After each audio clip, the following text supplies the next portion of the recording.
Hello everybody and welcome to Geopolitical Trends. My name is David Oualaalou. Looks like Indonesia is descending into social chaos. And the reason?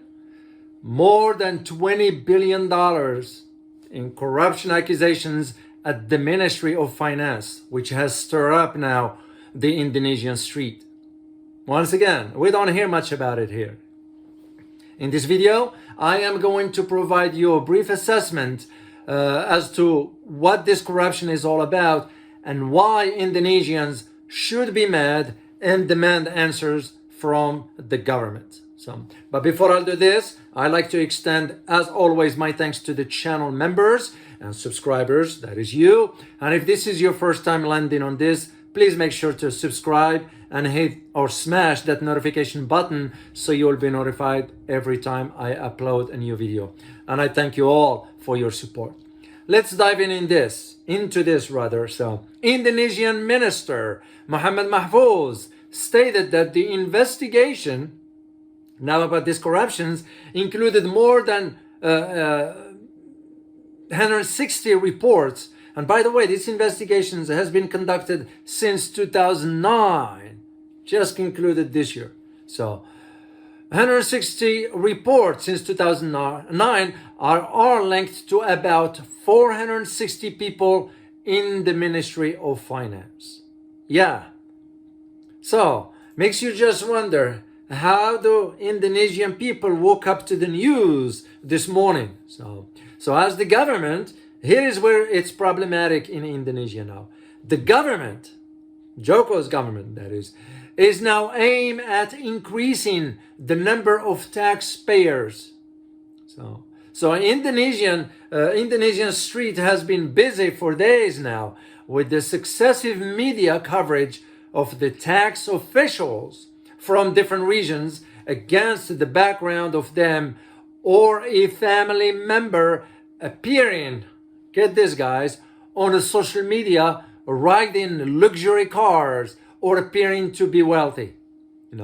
This is no different than what just happened in Ukraine with the chief of staff for President Zelensky, who was driving some really fancy sporty cars. How did he get about that? How did he get the money for that? Of course, the money was sent in to the most corrupted country in the world. So now Indonesia is dealing with this. And this is not new, by the way. Indonesian people have been concerned about the massive corruption that exists in that system. So what the finance minister said, that adding to the issue is the coordinating minister for security, political and legal affairs, Muhammad Mahfouz, announced the disclosure of suspicious financial transfers among the finance ministry worth about $20 billion.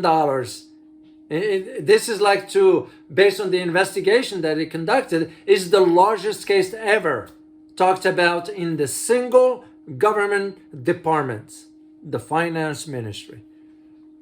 So it becomes the question to me is, President Joko, if he couldn't get his act together by get on this and find out who the perpetrators are, Indonesian people will lose faith. The second thing that they're going to be concerned about now, Indonesia wants to join BRICS. How can you join BRICS if you are so corrupted? Those are legitimate questions. And Indonesian people deserve an answer to this. And let alone, as I said earlier, the government now wants to increase taxes. So Finance Minister Mahfouz now, who heads a team to investigate money laundering crimes, said that the Anti-Corruption Commission began investigating the wealth of officials in the tax and customs departments.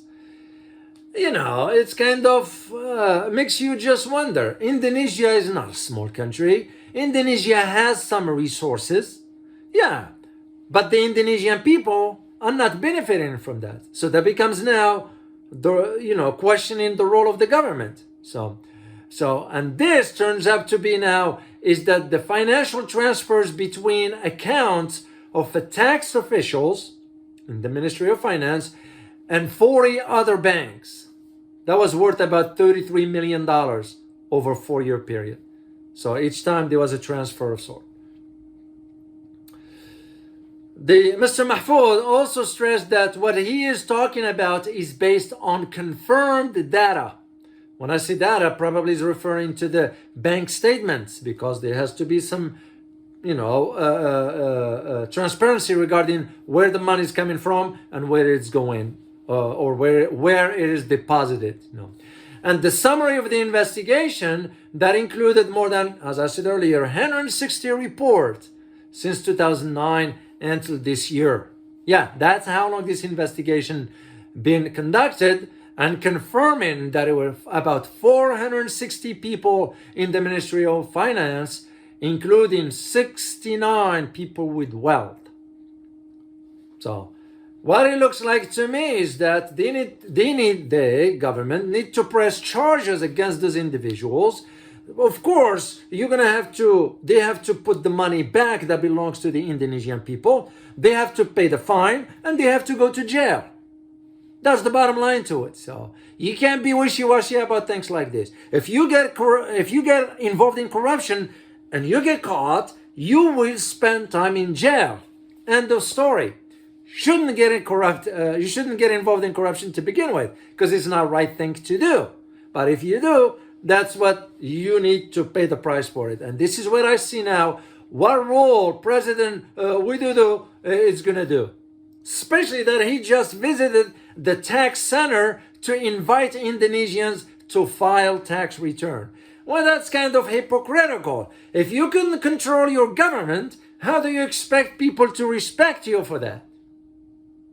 That's like what I always say, you lead by example. That's one of them. Control your government in the sense of ensuring the transparency, because Indonesian people needs to know. And that's where I see the problem for Indonesia moving forward.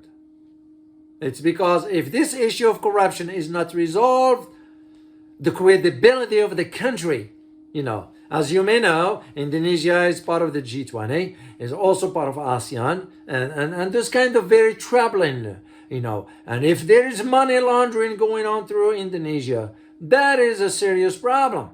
So it becomes on the government. The President Widodo needs to sort of get the hammer and take care of those corrupted individuals within his government. So this is what I wanted to share with you, because you're going to be hearing about this soon. So whatever you're going to be reading,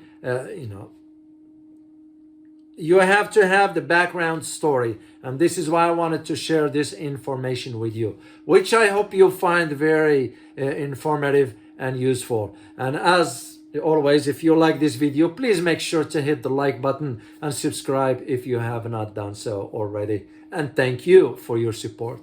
As always, remember, geopolitics impact your daily life in more ways than one. Till next time, guys. Bye-bye.